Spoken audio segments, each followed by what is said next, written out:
Olá, sejam muito bem-vindos mais uma vez ao nosso podcast, conteúdo semanal para vocês, trazendo muita informação sobre saúde e principalmente na área de oncologia. Podcast do Oncolog, com apoio do grupo do Instituto Único.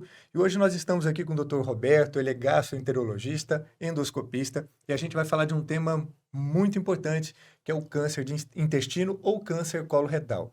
E o porquê que a gente fala tanto sobre isso? É um dos principais tumores hoje, tanto da mulher quanto do homem, e que tem ainda um alto índice de mortalidade. A gente não fala muito sobre isso, né, doutor Roberto? Primeiro, quero que você se apresente aí para o nosso público, para te conhecer um pouquinho mais, para a gente falar desse assunto tão importante.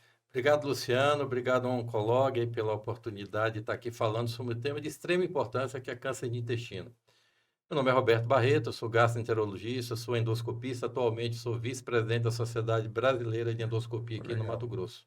Muito feliz por vir aqui falar, como eu disse, um tema de extrema relevância. Se fala muito hoje, a gente tem várias pessoas aí acometidas, pessoas públicas, né, pessoas Sim, famosas estão sendo acometidas pelo câncer de intestino, né? sim. E eu acho extremamente importante a gente debater, falar sobre prevenção. É possível prevenir? Eu digo que o câncer de intestino é uma doença prevenível, desde Aham. que as pessoas façam os exames no momento certo, exames adequados e exames no momento ideal. Isso aí, Roberto. Você até falou de um tema muito importante. Recentemente tivemos aí a Preta Gil, que faleceu com câncer de colo retal, né? E geralmente quando você tem alguém conhecido que tem o tipo de tumor, esse assunto vem à tona. Eu queria que você explicasse um pouquinho o que que é o câncer de colo retal, como é que é, o que que define ele, o que que é, que tipo de tumor é este? Câncer coloretal, na realidade, é o câncer do intestino grosso e reto, né? Sim. Segmento câncer coloretal, né? Intestino grosso e reto. E é um câncer que tem sido, como você bem falou, um câncer muito prevalente, é o segundo câncer mais comum em homens e mulheres. Aham. Homem só perde para próstata, mulher só perde para mama. Certo. Então, é um câncer que a gente precisa estar muito atento, precisa fazer prevenção e tentar aí, de uma certa forma, diminuir a incidência do câncer de intestino. Vocês, né, na sua especialidade, em relação à sociedade, o que que tem feito assim para conscientizar a população da importância disso? Porque assim, a gente fala muito, todo mês a gente tem, né, o Novembro Azul, Outubro Rosa, e o cólon retal tem sim, né, tem um mês que a gente fala, mas eu acho que é muito pouco a gente está falando só sobre aquele mês, aquele determinado tumor, né? O que que a sociedade tem feito para conscientizar a população e quem deve fazer exame? Como faz, né? Como é que a gente faz para prevenir o câncer de colo retal? Você falou aí do Março Azul. O Março Azul, obviamente, é simbólico, é um mês simbólico, e na realidade foram várias sociedades que se uniram. A Sociedade de Endoscopia, a Sociedade de Proctologia e a Sociedade de Gastroenterologia, e embarcou aí juntos a Sociedade de Oncologia, o próprio CFM, a Sim. AMB, todas essas entidades médicas, elas se uniram para simbolicamente definir o mês de março, Março Azul, como o mês de prevenção de câncer de intestino. Isso é extremamente importante, mas é um mês, chama bastante atenção, a mídia fala bastante, os médicos dessas especialidades falam bastante, mas o importante é fazer prevenção no dia a dia. Então, as nossas especialidades, a gastroenterologia e a endoscopia, ela tem dado muita importância na informação, que essa informação chegue na ponta, e tanto aos membros das sociedades, como à população de uma maneira geral, divulgando o máximo aí nas mídias, para que as pessoas tenham acesso a essas informações e façam a prevenção no momento adequado. Entendi. Na verdade, Roberto, assim, qual seria a forma da gente prevenir? É fazer endoscopia, né? No caso, endoscopia via alta e endoscopia, né, que a gente chama colonoscopia. Endoscopia. A indicação é qual a idade? É, Ou é para todo mundo? Como é que funciona essa? na realidade, assim, houve uma mudança significativa. Eu sou endoscopista velho, viu, Luciano? Então, Você eu já tá tenho quase, jovem, tá eu já, jovem. já tenho quase 30 anos fazendo endoscopia e colonoscopia. Então, eu já vinha dizendo lá 10 anos atrás, a idade índice para a primeira colonoscopia naquela ocasião era 50 anos para quem não tinha histórico Aham. familiar. E eu vinha dizendo que isso ia mudar, porque a gente já estava observando ali no nosso dia a dia um crescimento significativo de câncer de intestino entre 40 e 50 anos. E aí, há 5, 6 anos atrás, a Sociedade Americana de Câncer definiu como primeira idade para se fazer a colonoscopia 45 anos em quem não tinha histórico familiar. Certo. E depois o mundo inteiro seguiu a Sociedade Americana e se definiu como idade ideal do início do screening com a colonoscopia para prevenção de câncer coloretal 45 anos, Certo. tá? e de lá para cá a gente vem usando essa idade, 45 anos, como a idade ideal para que se faça a primeira Vai começar. colonoscopia em quem não tem histórico familiar de câncer de intestino. Porque quando você Entendi. tem histórico familiar de câncer de intestino, aí você vai ver a gradação, se é primeiro grau, se não é primeiro grau, quantos casos na família, aí você vai antecipar 5 anos, 10 anos ou mais para realizar a primeira colonoscopia. Então, isso foi bom você ter falado, porque tem uma das perguntas aqui, a gente sempre abre o tema antes no nosso podcast aqui, e tem uma pergunta, né, até de uma seguidora nossa aqui. Agradecer pela pergunta aqui. Olha, ela tem histórico de câncer de intestino na família e você acabou de responder, né? Com quantos anos ela tem que começar a se preocupar com isso? Então, ela tem, eu não sei quem da família tem, mas assim, será que é aos 45? Será que ela tem que começar É, um pouco antes? eu não sei o grau de parentesco e quantos, mas Aham. assim, eu acho que eu Ela já não. respondi anteriormente, Aham, de 5 a 10 anos antes dos 45. Então, estamos falando em 40, 35 anos. Se for primeiro grau, recomenda-se até 10 anos antes aham. dos 45. Então, de 35 para frente. Se dependendo da idade que teve o diagnóstico, né? É, E a repetição desse exame é feita anual? é. Como se deve ser Bom, feito? pois é, a repetição é, se você faz uma colonoscopia e você encontra algum pólipo, vale lembrar que o Ah, pólipo é como se fosse verrugas no intestino. isso. E você faz a remoção desses pólipos. A regra, em geral, é repetir colonoscopia a cada 2, 3 anos. Se na colonoscopia você não encontra nenhum pólipo, teoricamente você pode fazer entre 5 e 10 anos. Pode esticar um pouquinho É, mais isso aí. obviamente que isso depende da história familiar, tá? Aham. Mas de uma maneira geral, para a população geral, fez uma colonoscopia, encontrou pólipo a cada 2, 3 anos. Não encontrou pólipo a cada 5 anos. Essa é a regra. Você falou uma coisa muito interessante aqui, Roberto, que a idade tem abaixado, né? Com o tempo, a gente sempre falava, igual próstata, depois dos 50, e de repente a gente começou a mudar isso. Na mastologia foi a mesma coisa. Mesma coisa. Quando a gente tem hoje aqui no Brasil dois protocolos, um no Sistema Único de Saúde que recomenda fazer a mamografia acima dos 50 anos, e a Sociedade Brasileira de Mastologia preconiza que comece a ser anual Uhum. após os 40 anos. E o motivo principal é que antigamente, quando eu também é a mesma coisa, tem 30 anos de É. formado aí, Uhum. 30 anos de mercado de oncologia. Há 30 anos atrás, câncer de mama era só 2,5% da população que tinha o câncer de mama antes dos 50 anos. Hoje, essa estatística subiu para quase 16%. Então, dos 40 aos 50 anos, a gente tem muita paciente com câncer. Uhum. E aí, um dos motivos de preconizar a mamografia é isso. A colonoscopia é a mesma coisa, né? A idade, ela baixou É, por é, causa por do causa do diagnóstico. aumento da incidência em pacientes cada vez mais jovens. E existem Isso. vários estudos, que eles estão já adiantando que talvez o intestino seja o câncer que mais vai acometer precocemente as pessoas a partir de 2030, que está ali. O que ela Ali está já, dizendo tá para a ali gente? já. São pessoas que vão ser acometidas entre 30 e 40 anos. Olha que a gente já está mudando a faixa etária.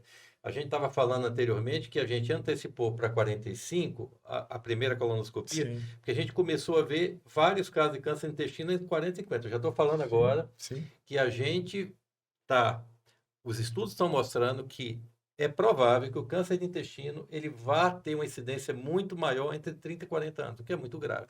Pois é, isso é verdade. E assim, o que tem acontecido? O que você acredita que está acontecendo na população de uma forma geral, que está diminuindo aí a idade de ter o câncer de colo retal e ter aumentado tanto a incidência assim do câncer? Eu acho que assim, tem um fator que é o fator genético, que Sim, não é esse fator que influenciou, porque a genética ela está aí, né, ao longo da nossa evolução. Não penso é esse. dessa O forma. fator que influenciou é o fator ambiental. Houve uma mudança expressiva no estilo de vida, no estilo alimentar das pessoas nas últimas décadas. Isso coincide com a explosão dos casos de câncer de intestino. Então, eu sou velho, como eu disse aqui, sou médico velho. Então, na minha infância, a gente comia arroz, feijão, né, e vegetais, né? De 30 anos para cá, o que aconteceu? O que aconteceu na mudança alimentar? Explosão de fast food. Sim, Então, quando sim. você fala em explosão de fast food, você está aumentando aí o consumo de gorduras, frituras, embutidos, né? Essas coisas que eles agregam aí, que são os conservantes. Sim. Então, houve uma mudança muito forte. Isso coincide, né? Claro que não é o fator único, coincide com o aumento da incidência de câncer de intestino. Fatores outros associados, que a gente sabe que é fator de risco: obesidade, Isso que eu ia te perguntar. sedentarismo, Aham. né? Então, e N outros fatores. Aí tem fatores de risco hoje. Pessoas que têm doença inflamatória intestinal, retocolite e doença de Crohn, que também aumentou muito a incidência. Aham. Após o 10º ano de doença, essas pessoas começam a aumentar o risco de Aham. tumor de intestino. Recentemente, se começou a publicar muito trabalho sobre a alteração da microbiota intestinal e o aumento da incidência de câncer de intestino. Parece que sim, os Parece que tem trabalhos estão relação, né? começando a mostrar uma relação entre a microbiota das pessoas e a incidência aumentada de câncer de intestino. Ou seja, são vários fatores, mas o que a gente observa? A mudança do estilo de vida e estilo alimentar, sem dúvida, são os fatores que mais, abuso de álcool, né? Abuso de álcool. Tabagismo, são os fatores que mais contribuíram para o crescimento aí, e a gente percebe isso porque a gente, que é mais antigo, a gente percebeu uma mudança desse padrão alimentar, e junto com isso, a gente percebe o aumento da incidência de câncer de intestino. Como é importante o estilo de vida, né, Roberto? A gente Sim. todo mundo que acompanha a gente aqui no podcast sabe disso. Todo episódio que a gente fala de oncologia, se vocês perceberem, os fatores de risco, eles são sempre os mesmos. Uhum. É sedentarismo, ou seja, não fazer atividade física. É o tipo de alimentação, né? Comer essas alimentações aí com gordura saturada, fast food, Processados, processados, ultraprocessados, né? obesidade. E uma dúvida que eu tenho é carne, o consumo excessivo de carne tem a ver com câncer de cólon retal, câncer de É intestino? um fator já de risco muito bem estabelecido. O consumo grande de carnes vermelhas, Ah, né? sim. Ele já é considerado como um fator carcinogênico, sim, para câncer de intestino. Não é que ninguém vai comer carne vermelha, não é isso que eu estou Sim, dizendo. sim. Eu estou dizendo que o consumo exagerado, além desses outros fatores que a gente comentou, ele é considerado fator de risco, sim, para Certo. câncer de intestino. Então, é aquela história, né? A gente tem acompanhado essas mudanças e a gente percebe que tem muito a ver com o fator alimentar, tem muito a ver com a obesidade. Você, como oncologista, sabe Sim, que a sim. obesidade é fator de risco para Sim, tumor, né? para E não é tudo, só para fator de tudo. intestino, né? Sim, Mama e sim, outros sim. mais, né? Então, o que a gente precisa estar aqui informando para as pessoas é que elas precisam, além da educação alimentar, tem que ter educação de estilo de vida. E estilo de vida é peso adequado, atividade física, né? Isso sim, eu acho que são fatores relevantes para a prevenção de câncer de intestino e de outras doenças degenerativas, não é só câncer de É intestino. isso aí, Roberto. Hoje a gente fala, a gente pensa muito igual. Eu trabalho mais com a mama, você está Uhum, trabalhando com cólon retal e uhum. câncer gástrico de uma forma geral. Mas assim, eu sempre falo isso para os pacientes. Falo, olha, você quer, doutor, o que que causou isso? É genético? Eu falo assim, a genética é a mesma. Você acabou de falar assim, não mudou nada, né? A nossa genética está vindo de tempos em tempos. Lá de trás, O né? que tem mudado a nossa célula é justamente o estilo de vida. Se você pegar uma foto hoje de uma família tradicional e pegar uma foto de 1950, em 1950 você quase não vê obeso, né? Você vai olhar, tá todo mundo Magrinho, né? magrinho. Hoje, pela facilidade, sou fast É, food, eu não preciso nem de fazer mais a minha comida, eu ligo no é. aplicativo ali, eu peço a minha comida, traz para mim em casa, tudo no controle remoto. Então, assim, eu não estou nem me esforçando a levantar do sofá mais. Isso é o que está trazendo, sim, além do problema câncer, tem muito problema cardiovascular Sim, também, sim, infarto, obesidade, diabetes, né? sim, Então, de sim. hipertensão. Eu sempre É falo o que mal do século. obesidade, na realidade, ela é um fator desencadeante de hipertensão, de diabetes, Sim, de sim. doença cardiovascular, de De tumores, câncer, né? é isso. Então, assim, se a gente corrigir a obesidade e o sedentarismo, a gente vai estar diminuindo muito o risco de adoecimento global, não só de Justamente. tumores, né? Então, eu acho que tudo passa por aí. Justamente. Eu vou pegar mais uma pergunta aqui, também de uma seguidora nossa. Quando falou que ia ser câncer de intestino aqui, ela choveu de perguntas aqui pra gente, viu? Essa aqui ela perguntou o seguinte: ó, ela sente dor abdominal e tem o intestino preso. Ela deve se preocupar com câncer? Então, assim, ela, pelo que eu entendi, ela tem muita dor, muita cólica Né? e o intestino dela não funciona adequadamente. O intestino preso é fator de risco para câncer de colo retal? Não, o intestino preso por si só não é fator de risco. A obstipação por si só não é Ah, fator de risco. O que a gente tem que levar em consideração? Primeiro, a idade do paciente, né? Isso é sim, crucial. sim, A gente sabe que a partir de 50 aumenta muito o risco de câncer de intestino. Claro, a idade está diminuindo. sim. Mas, primeira coisa é isso, é a idade. Segunda coisa é se houve mudança do padrão intestinal. Porque você tem uma pessoa que, às vezes, ela é obstipada a vida inteira. E, de repente, o intestino soltou. opa, tem alguma coisa errada. Houve mudança do padrão intestinal. Ou o contrário. Pessoa que tem o intestino muito solto e de repente prende. Então, o que a gente mais valoriza quando fala de hábito intestinal é mudança de padrão. Não é o perfil em si, se é obstipado ou se é solto. Não, é se ele tinha um perfil e ele de repente ele muda esse perfil. Aí é uma das coisas mais importantes que a gente leva em consideração para poder fazer uma investigação. Eu vou falar mais uma outra coisa que a gente fala, a idade índice para fazer colonoscopia é 45 anos na população em geral. Beleza. Mas a gente pode fazer colonoscopia em qualquer idade, inclusive muito mais precoce, se há sintomas que levem a gente a pensar que tem alguma coisa acontecendo ali errada no intestino dessa pessoa. E uma dessas coisas são essas mudanças do padrão intestinal. De repente, uma pessoa que tem 35 anos, que tinha ali um intestino que funcionava bem, de repente travou de uma vez, né? Travou de uma vez, Sim, sim, anemiou, sim. né? Fez uma anemia, perdeu peso, ou 35 anos. Mas com esses comemorativos, a gente precisa investigar e fazer uma colonoscopia. Sim, sim. Então, a gente tem uma idade índice para a população geral, mas a gente tem que particularizar de acordo com cada paciente, com cada pessoa. Então, respondendo a essa paciente, eu diria que não. A preocupação dessa, você saber a idade dela e se houve uma mudança do padrão intestinal dela, ou se esse era o padrão dela a vida inteira. Aí, Aham. aí não tem por que a gente também se preocupar. Acho que uma pergunta também interessante, Roberto, é se o câncer de intestino tem a ver com doença sexualmente transmissível. Eu não sei se tem, se não tem. É, porque aí a gente vai partir para o outro lado. Falando no câncer coloretal, que a gente está falando aqui, tem a ver com doença sexualmente transmissível, o tumor de canal anal. Ah, sim, Esse sim, isso. porque tem a Aham. ver com HPV. HPV, isso Então, foi isso que eu pensei. então nós estamos falando em duas condições. O adenocarcinoma, que é um tumor de reto e intestino grosso, Aham, que é a parte mais interna do que é a parte intestino. mais para dentro, mas a Aham, parte do canal anal é o que a gente chama de carcinoma epidermoide. Aí aham. sim, é um câncer que tem a ver com doença sexualmente transmissível, mais especificamente com HPV. A gente trata isso de forma distinta. Eu te perguntei isso porque dentro da ginecologia, o HPV, ele tem sim uma relação muito grande aí com câncer de vagina, câncer de colo uterino, Uhum, e hoje a gente tem um programa, né, um programa nacional, inclusive é gratuito, da vacinação. uhum. Antes era aberto apenas para mulheres, hoje a gente tem esse programa também voltado para Os os meninos, meninos. para os Então, os adolescentes, né? adolescentes São os também vetores, né? são os vetores. É. Então, é onde a gente tem que atacar, porque é onde você tem essa infecção. Então, eu até questionei um pouquinho, para você que está ouvindo a gente aí, da importância de fazer a vacina do HPV. Então, se você tem filho adolescente, ou até mesmo depois de uma determinada idade, o SUS ele fornece essa vacina, mas se você não quiser fazer pelo SUS, existem vacinações, forma de você vacinar de uma forma particular também, e pode estar tá te protegendo sobre isso Sim, aí. protegendo aí do câncer na área ginecológica e de canal anal, que é grave, porque assim, é uma região sensível, né? E que, óbvio, que vai trazer uma grande limitação para a vida dessas pessoas, em especial se for um tumor avançado.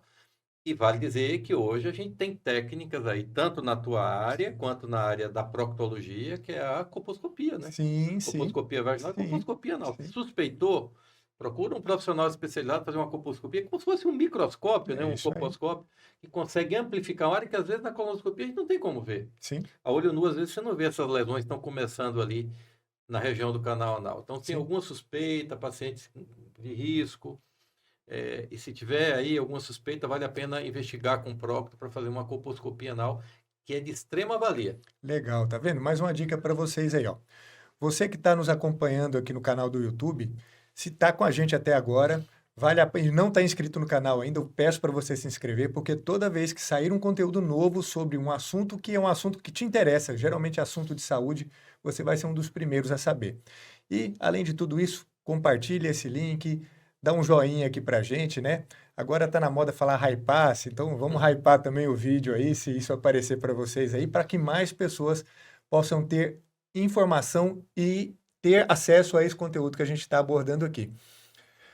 Doutor Roberto, os principais sintomas do câncer coloretal, o que, assim, geralmente um paciente que tem esse tipo de tumor, ele sente, assim, ele pode sentir? É.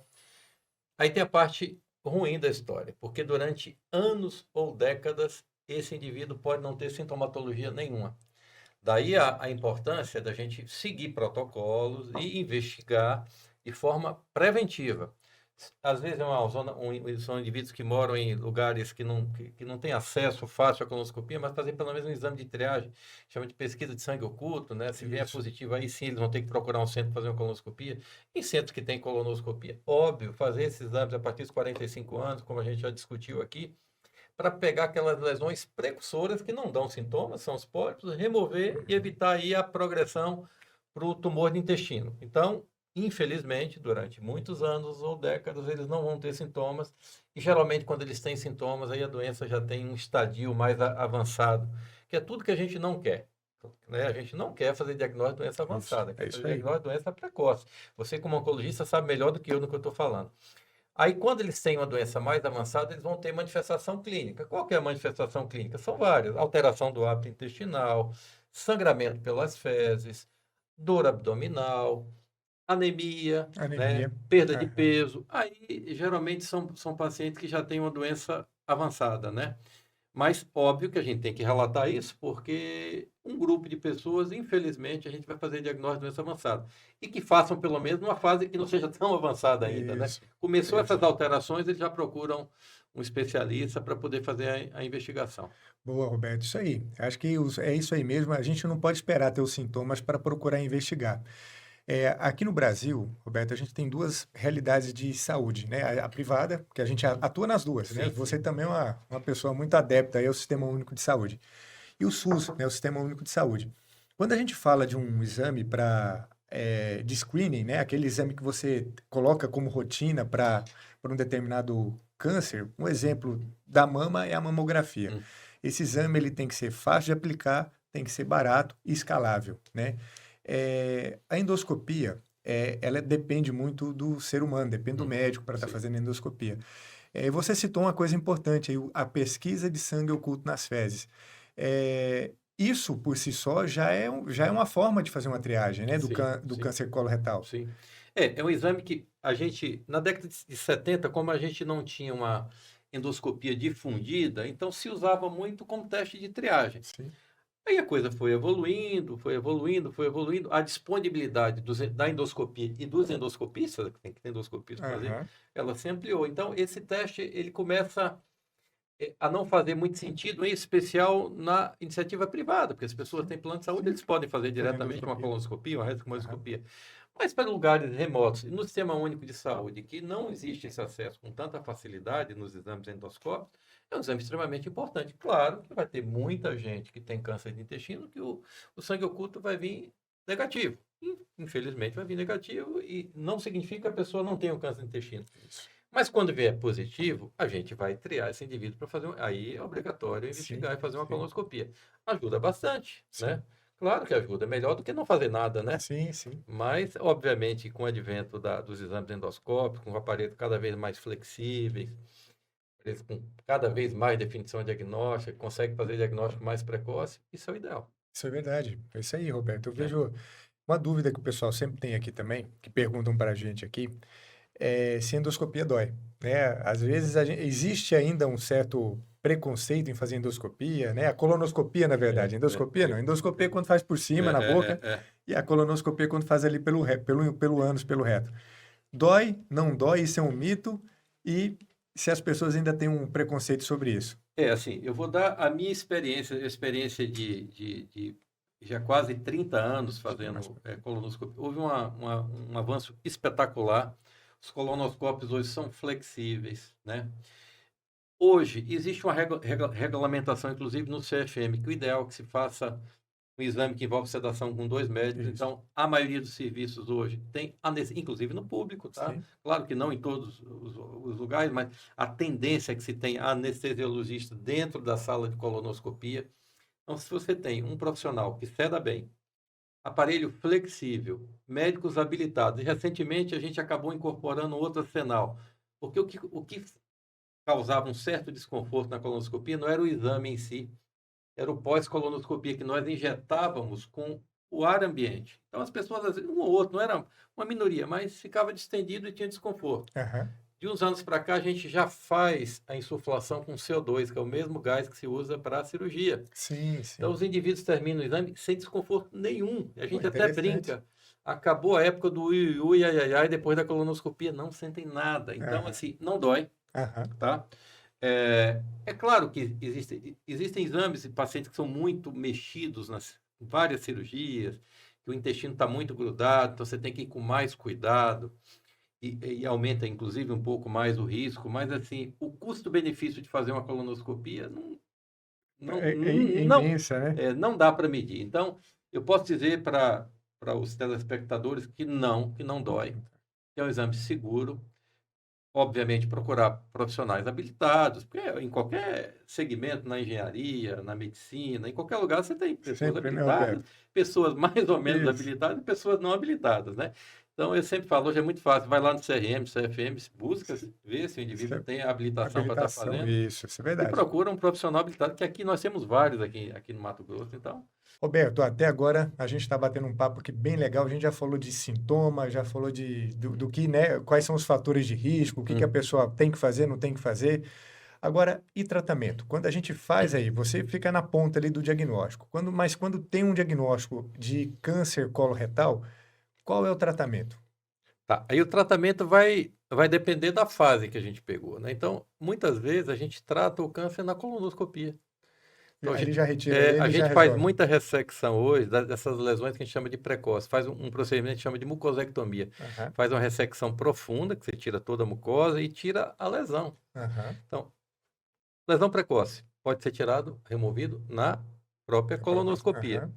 Lesão mais avançada, aí vai depender do estadio. Vocês, como oncologistas, estadiam bem, né? Às vezes é só uma ressecção de um pedaço do intestino, não precisa complementar com químico, mais nada. Às vezes é um tumor mais baixo no reto. Às vezes precisa fazer uma adjuvância, químio mais rádio. Então depende, primeiro, de onde está localizado o tumor e do estadiamento. Mas o que eu posso dizer para vocês é que a gente que faz colonoscopia, a gente tem a felicidade todos os dias, sem exceção, a gente faz bastante exame. Todos os dias a gente faz prevenção, porque a gente sabe que de 30, a partir de 50 anos, de 30 a 40% das pessoas vão ter pólipos, a gente vai tirar. Então já está fazendo prevenção. E muitas vezes a gente faz ressecção de lesão que já tem um carcinoma precoce, então Sim, muda a sim. história das pessoas. Então, depende muito do estadio, ou a gente resolve na colonoscopia e ponto, final, ou se não dá para remover na colonoscopia porque já é uma lesão mais avançada, aí vai seguir o rito do tratamento da oncologia, que depende aí se tem lesão só no intestino, se tem lesão à distância, se é um tumor de reto que vai precisar complementar aí com quimio e rádio, enfim, aí depende muito caso a caso. Aí tem que, é o que a gente chama de estadiamento, É, né? Aí estadiamento. quando o tumor ele atravessa, então assim, para que a gente entenda um pouquinho, quando o tumor ele é muito pequeno, tá ali só na mucosa, que não invadiu ainda ali aquela parte muscular do Hum, intestino, dá para ressecar só com a sim, endoscopia, sim. né? Interessante É um isso. procedimento que chama de mucosectomia. E hoje a gente Aí tem não precisa fazer mais nada. Químio, Não, radioterapia, tá, não, já porque aí você tem você vai ter o material que você tirou, você manda para o anatopatologista, ele vai te falar margens é livres, tipo um lesão. carcinoma in situ que a gente fala, né? Fala É, assim, ó, tá carcinoma in situ Ou às aqui, já vezes, tá bom. muitas vezes a gente tem um pólipo que a gente resseca achando que é só um pólipo e lá tem um carcinomicito lá. E esse pólipo, engraçado, né? É muito comum hoje, né? Também ter pólipo, porque Muito. eu tenho pacientes que perguntam, falam, doutor, eu tô com pólipo, Hum, isso é perigoso, não é perigoso? A recomendação é sempre que retire, né? Sim, Toda sim. vez que você tem um pólipo no É. intestino, porque Não, tem que tirar. quantos por cento a chance de malignização de um pólipo? É menos de 5%, mas se É você isso. pegar no universo É muita coisa, populacional, é né? muita coisa, É, porque se eu estou 5%. falando que de 30 a 40%, dependendo quanto mais idoso, maior a chance de ter pólio. Vamos botar aí na faixa entre 50 e 60, Sim, 30%. sim, Desses sim, 30, até 5% poderão malignizar. É muita coisa sim, populacionalmente, sim, né? Muita sim. coisa. Se a gente for pegar aí, se você pegar uma população geral e você prevenir aí 60 casos de intestino, já é, É, já é é, um é. ganho muito grande, né? Tem um trabalho clássico que saiu na Endoscopy. Isso é um trabalho clássico, mas não é velho, também não é novo. 10 anos de medicina não é muito tempo. Aham. Em que ele fala que nas populações em que você faz o screening de colonoscopia na idade adequada, você diminui a incidência de câncer de intestino em 50%. É É coisa, muita muita coisa, coisa para a muita coisa. população. É muita coisa. Então, tem que fazer Roberto, prevenção. a gente tá vivendo uma nova revolução dentro do mundo e dentro da medicina de uma forma geral agora com o advento da inteligência artificial, né? Tem mudado, a gente tem visto que a parte diagnóstica dentro da medicina mesmo, a IA ela tem ajudado, tem acelerado muito aí o desenvolvimento até de novas tecnologias dentro da sua área, dentro da gastro, dentro da endoscopia. O que que você Tem IA. pensa, tem IA, e o que que você pensa para o futuro aí É, da nossa medicina? bom, eu vou dizer o seguinte, já existe IA, e assim, vou falar dos equipamentos hoje, os equipamentos com IA Aham, em colonoscopia. Nós já temos equipamentos hoje que eles já têm assim, eles já deram um salto de diagnóstico espetacular. São equipamentos de altíssima definição e que eles fazem o que a gente chama de cromoscopia. Eles conseguem filtrar a luz e a gente enxerga coisas que a gente não enxergaria no aparelho convencional. interessante isso. Segundo, a gente enxerga essa lesão e a gente faz uma coisa chamada magnificação. Ele faz um zoom de 200 vezes e a gente consegue, baseado no que a gente vê na magnificação, a gente tem uma proximidade do que a gente vê naquela magnificação com o que vai aparecer na lâmina da histologia. Espetacular. Isso, Praticamente já isso, faz o diagnóstico na isso, hora isso ali, já é né? um belo de avanço. Sim, Aí veio o sim, IA. sim. O IA ele consegue nos ajudar a detectar coisa que a gente não detecta fácil olho nu e ele consegue praticamente fechar o diagnóstico. Fala, isso aqui é um adenoma, isso aqui é um adenoma com displasia. É um negócio No assim, momento no do momento, exame, no você já momento do tem um exame, diagnóstico, né? é, Você fala, é, olha, é claro que os tubos com IA, eles são muito caros ainda. sim, Eles não sim. fazem parte da realidade de todo mundo. Então, nos grandes centros, ali, alguns poucos hospitais, você tem. Mas, por exemplo, hoje, uma das minhas processadoras, ela já cabe tubo de IA. Aham. Mas precisa ter treinamento também, pai. Também não é assim, eu vou comprar um tubo de ar. Isso, Então, isso. assim, é uma coisa de curtíssimo prazo, todos os bons serviços de endoscopia, trabalhar com IA na colonoscopia. Eu penso nisso aí, Roberto, É, que a é, tecnologia, quando ela surge, ela é muito cara, para a gente implantar logo é, de é, imediato, né? Só os grandes centros mesmo, com é, volume muito grande, é, que comporta isso. E depois ela vai barateando. E a gente é sempre consegue, é assim, né? sempre desse É jeito, sempre né? assim. A gente já evoluiu muito com esses aparelhos que hoje a gente já trabalha no nosso dia a dia, fazem cromoscopia e magnificação. Isso já é um salto, assim, brutal. Obviamente que a IA vai resolver todos os problemas do mundo, não, mas vai nos ajudar como essas tecnologias que a gente já tem aqui em Cuiabá, elas facilitam o diagnóstico. Sim, sim. O que que eu tenho percebido? E o colo retal é a mesma coisa. Quanto mais precoce o tumor, é lógico, cura é muito maior Hum. e você praticamente fica sem sequela, né? Porque quando a gente fala de tratamento de câncer e o estadiamento ele é importante, primeiro até para você falar de cura. Quando você fala que o paciente ele não tem condição cirúrgica mais, é sinal que o tumor já saiu do intestino, passou por outros lugares, é o que a gente chama de tratamento paliativo. Mas quando tem condição de ressecar com endoscopia ou até mesmo fazer uma cirurgia menor, o paciente fica praticamente sem sequela, né? Você não precisa tirar um segmento muito Sim, grande do sim, intestino. nossa, você tirar uma lesão precoce, o indivíduo tem vida normal, qualidade de vida normal, né? Sim. Diferente de você fazer cirurgia de grande porte, às vezes tem que fazer colostomia, né? Então, eu acho que a diferença é total quando você faz o diagnóstico precoce. E uma coisa, Roberto, que a gente sempre fala, a gente está num ambiente oncológico, o acolhimento, né? Esse paciente, hoje a gente não trata mais sozinho, né? Eu É falo, é multidisciplinar. multidisciplinar. Então, não adianta eu falar que eu faço um diagnóstico aí de câncer de mama ou de câncer coloretal e que eu sozinho vou traçar a conduta. Eu tenho visto, dentro da oncologia, dentro da minha área de atuação, muitas mulheres desenvolvendo uma certa depressão. Não é nem durante o tratamento, depois do tratamento, Hum. porque parece que quando cai um pouquinho aquela ficha, ela está ali focada no tratamento e de repente você começa a fazer aquele segmento, vem a ansiedade do tumor voltar e tem aí também um quadro depressivo. Você tem percebido isso também na, na endoscopia? Eu percebo que como eu não faço só endoscopia, eu também sou Aham, gastroenterologista. sim, Então, sim, sim. esses pacientes acabam, eles criam uma relação de empatia com o médico.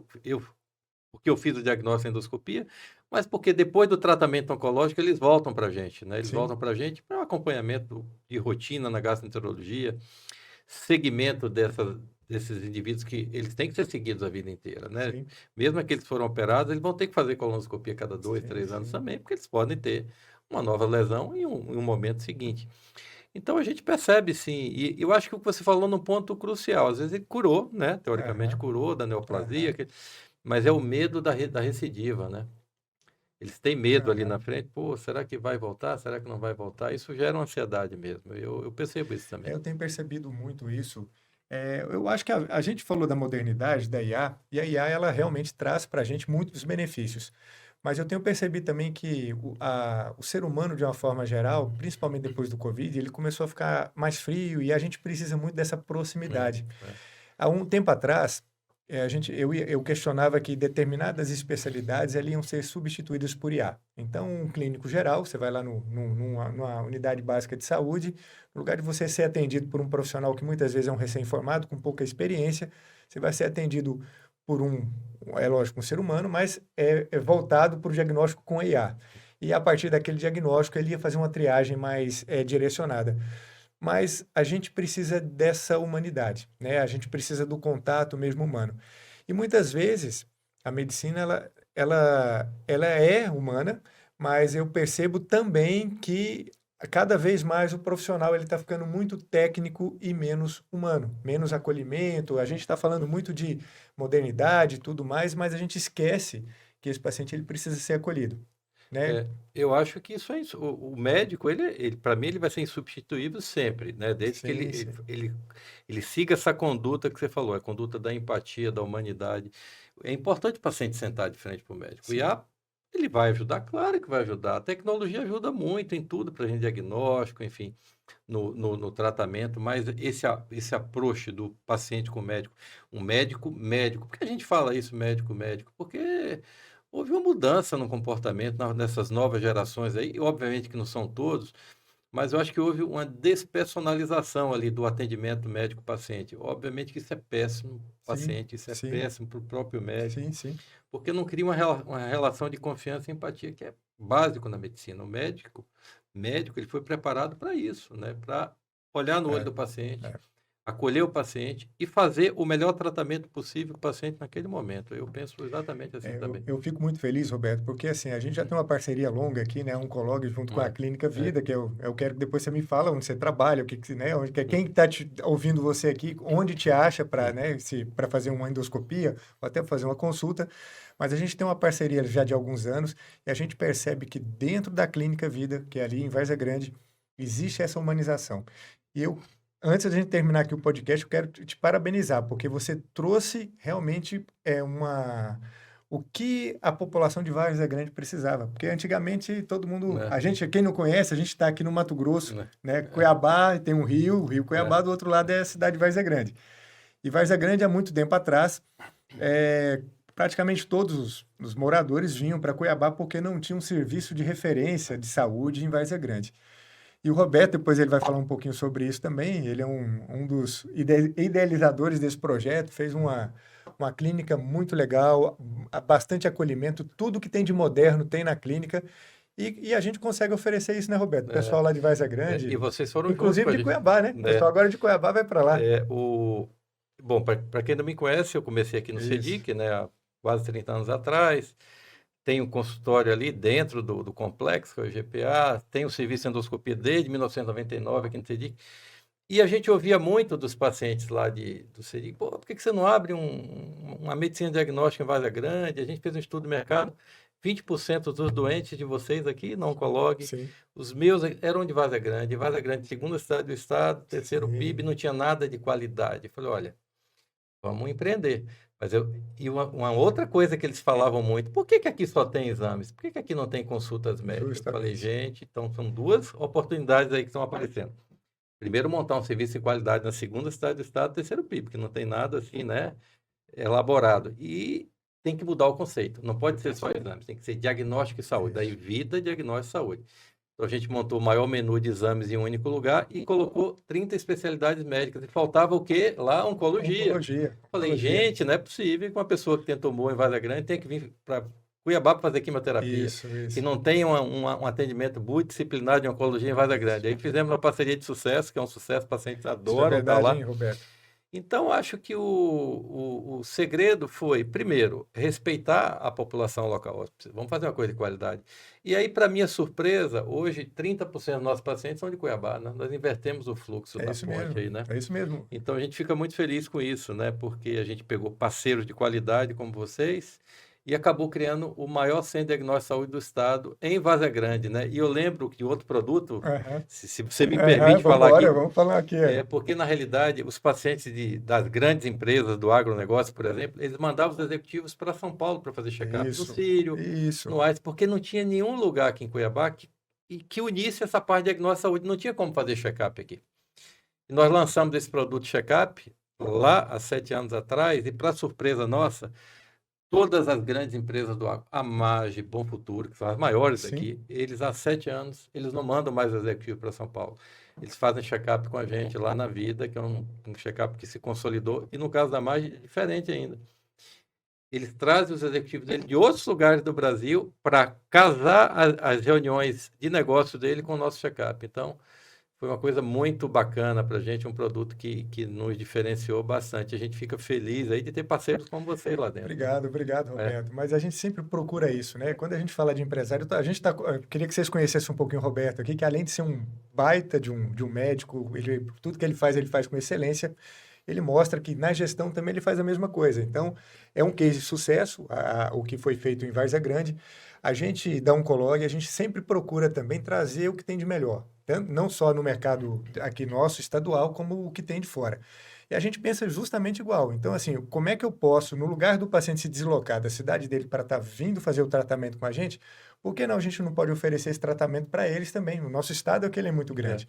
Então, hoje a gente tem ali uma parceria com vocês ali em Várzea Grande. Nós estamos em Primavera também, estamos em Cáceres e, lógico, evidentemente, aqui em Cuiabá. Então, assim, e a gente quer levar isso também é, para o estado de uma é. forma geral, continuar trazendo a pergunta. A gente, aqui nos bastidores, a gente estava conversando um pouquinho sobre isso, né? Que a pergunta sempre é como é que eu vou escalar, ou seja, como é que eu vou levar o meu serviço para fora e não perder a qualidade, né? É a pergunta que a gente sempre É faz. o maior desafio, né, de empreender. O maior desafio é esse. Primeiro, a gente empreende querendo ter sucesso, a gente É consegue isso, sucesso. isso, Como que a gente vai escalar isso? isso. E uma das coisas que deu muito certo, vocês e a gente lá, é porque a gente tem um pensamento muito parecido. Primeiro, que vocês gostam de empreender muito, e a gente também gosta. Segundo, que vocês são, no bom sentido, são ousados, ser parte Sim, sim, para a expansão, mas com qualidade, sem sim, perder a sim, qualidade. sim. Então, já foram ali para cá, Primavera do Leste, Várzea Grande, daqui a pouco estão no estado inteiro, né? É, Isso é muito bom, isso é muito bom. Você viu, pessoal? Ó, então, eu quero convidar o Roberto aqui uma vez para a gente falar só sobre empreendedorismo. A gente vai falar sobre como você escalar ou fazer alguma coisa em relação até dentro da área da saúde, porque a gente tem muito assunto para conversar a respeito disso. Olha, mais uma vez eu peço para você, se você chegou até aqui, se você está assistindo nós aqui e não está inscrito no canal ainda, eu vou parar um pouquinho, vou dar um tempo para você fazer isso agora, porque toda semana você vai ter conteúdo voltado sobre saúde e de uma forma muito descomplicada para você entender. Se você conhece alguém que tem problema no intestino, sangramento, ou que fez uma endoscopia, que tem um pólipo, alguma coisa, eu acho que esse episódio vai fazer sentido para ela. Então compartilhe, cola esse link aí, compartilha com a sua amiga e para você cada vez mais ter mais informações de saúde pertinentes a você. Roberto, nós estamos, infelizmente, quando o papo é gostoso, parece Passa que rápido, né? passa muito rápido. Eu quero que você deixe, assim, mais uma vez, explique quem quiser te procurar, como é que faz para te achar e as considerações finais aqui para a gente encerrar o nosso episódio. Em primeiro lugar, mais uma vez agradecer a oportunidade de estar aqui falando desse tema extremamente importante, reforçar com as pessoas a importância de fazer prevenção de câncer de intestino. É possível prevenir câncer de intestino. Vamos procurar os especialistas, seja um gastroenterologista, o cirurgião, oncologista, o geriatra, clínico. Todo mundo hoje sabe fazer prevenção de câncer de intestino. Pedir o exame, que é a colonoscopia, na idade adequada, que é a partir dos 45 anos, né? E isso sim vai fazer diferença na vida da comunidade das pessoas. Bom, para quem quiser ter contato comigo, eu atendo aqui em Cuiabá, ali no CEDIC da Barão, no GPA, ou na Clínica Vida em Várzea Grande. Eu mesmo vou marcar lá, viu, Roberto? Na hora de eu fazer minha endoscopia, eu vou marcar com você. Pessoal, quero agradecer vocês, ficaram com a gente até aqui no final desse nosso podcast. A gente está fazendo esse conteúdo semanal e eu quero deixar uma mensagem para você que está nos assistindo, que está acima dos 50 anos e que não fez a sua colonoscopia ainda, que procure, que faça. A melhor forma de você tratar ou você curar de um câncer é quando você faz um diagnóstico precoce. Então, hoje a indicação é acima dos 50 anos, fazer essa endoscopia aí a cada 1, 2, 3 anos, mas é importante você dar o primeiro passo que é fazer. E se você está num sistema que talvez tenha dificuldade de fazer a colonoscopia, o exame de sangue oculto nas fezes ajuda. Então, assim, não deixe de prevenir. É um câncer hoje que está sendo muito comum, é o segundo maior hoje em mortalidade, tanto na parte masculina quanto na parte feminina. Na mama só tá, na feminina só está perdendo para a mama e na masculina só está perdendo para o câncer de próstata. Então é muito importante isso. E se vocês quiserem comentar, fazer alguma pergunta, a gente sempre está lendo, a gente sempre está lendo os comentários. Deixa aqui embaixo na descrição que a gente vai responder para vocês. Muito obrigado e até a próxima.